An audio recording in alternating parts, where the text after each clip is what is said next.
مرد سنی ہو اور عورت شیعہ ہو، انہوں نے لکھا ہے ان کا نکاح ہوا تو اس کا کیا حکم ہوگا؟ اس کے نظریات وہاں درست نہیں ہیں اور ملتے نہیں ہیں تو ان کا نکاح شرعن ہوتا ہی نہیں ہے۔ ہم جو شیعہ سے اگر کوئی نکاح کرنا چاہتا ہے تو کسی دارالفتہ سے مستند ادارے سے تحریری فتویٰ لیں کہ میرے لیے یہ نکاح جائز بھی ہے یا نہیں، وہ اس کے عقائد کی تفصیل جاننے کے بعد فتویٰ دیں گے۔ تو یہودی اور عیسائی عورت کے ساتھ مسلمان مرد کی شادی ہو سکتی ہے؟ فرعون کی بیوی مسلمان بن کے زندگی گزار سکتی ہے تو ایک مسلمان عورت ہندو مرد کے ساتھ یا شیعہ مرد سے شادی کر کے زندگی کیوں نہیں گزار سکتی؟ السلام علیکم ورحمۃ اللہ وبرکاتہ۔ جی تو میرے دوستو، آج کا علمی مسئلہ آپ کو پتہ چل ہی گیا ہوگا کہ شیعوں کا سنیوں میں اور سنیوں کا شیعوں میں نکاح جائز ہے یا ناجائز ہے، اور پھر دیوبندیوں کا اہل حدیث حضرات میں اور اہل حدیث کا دیوبندیوں میں نکاح جائز ہے یا ناجائز ہے، پھر بریلویوں کا دیوبندیوں میں اور دیوبندیوں کا بریلویوں میں نکاح جائز ہے یا ناجائز ہے، پھر چشتیوں کا سہروردیوں میں اور سہروردیوں کا چشتیوں میں نکاح جائز ہے یا ناجائز ہے، اسی طرح قادریوں کا قلندریوں میں اور قلندریوں کا قادریوں میں نکاح جائز ہے یا ناجائز ہے، یعنی کہ آپس میں ہم نکاح کر سکتے ہیں یا نکاح نہیں کر سکتے۔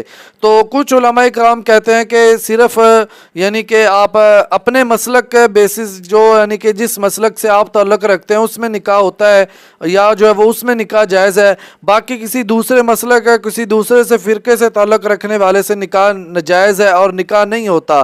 تو ہم نے یہ سوچنے کی بھی یا جو ہے وہ ہم نے زحمت نہیں کی کہ اس کے متعلق ہمیں قرآن مجید اور حدیث مبارکہ کیا ارشاد فرما رہی ہے اور قرآن مجید میں کیا حکم ہے کہ آپس میں نکاح ہوتا ہے یا نہیں ہوتا، کیونکہ بریلوی کہتے ہیں کہ کسی میں نکاح نہیں ہوتا سوائے بریلویوں کے، شیعہ حضرات کہتے ہیں کسی میں نکاح نہیں ہوتا سوائے شیعوں کے، دیوبندی کہتے ہیں کہ کسی میں نکاح نہیں ہوتا سوائے دیوبندیوں کے، اسی طرح چشتی کہتے ہیں کسی میں نکاح نہیں ہوتا سوائے چشتیوں کے، قادری کہتے ہیں کہ سوائے کسی میں نہیں ہوتا نکاح سوائے قادریوں کے، اسی طرح کلندری، سارا کچھ یعنی کہ ہر کوئی اپنے مسلک کی تائید کرے گا اور آپ کو یہی کہے گا کہ ہمارے فرقے کا یعنی کہ آپس میں ہی نکاح ہوتا ہے، باقی اگر آپ باہر جائیں گے خواہ مسلک کے بیس کی بنیاد پہ جائیں گے خواہ کسی اور فرقے میں تلاش کریں گے تو نکاح جو ہے وہ نہیں ہوتا، نکاح ناجائز ہے۔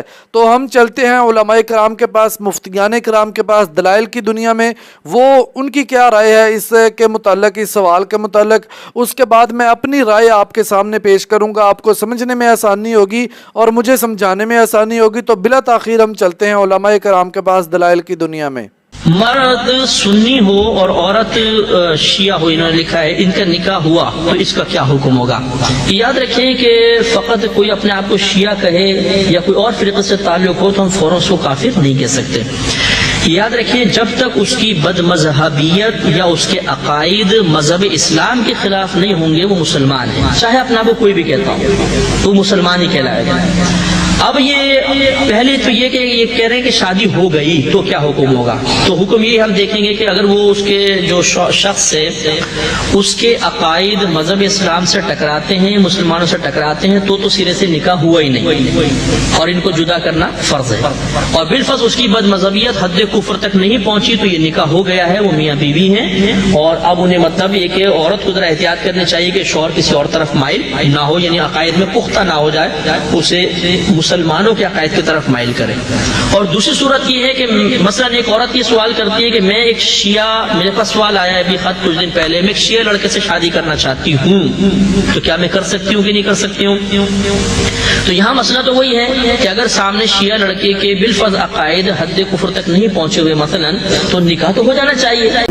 شیعہ حضرات کو پتہ ہے کہ وہ کون سے ایسے امور ہیں جن کی وجہ سے اہل سنت و جماعت کے ہاں ایک ابھار آتا ہے اور ایک غم اور غصے کی کیفیت آتی ہے۔ اہل سنت کو پتہ ہے کہ اہل تشیع کے وہ کون سے امور ہیں جس کی وجہ سے باہم ہمارے معاملات الجھ سکتے ہیں۔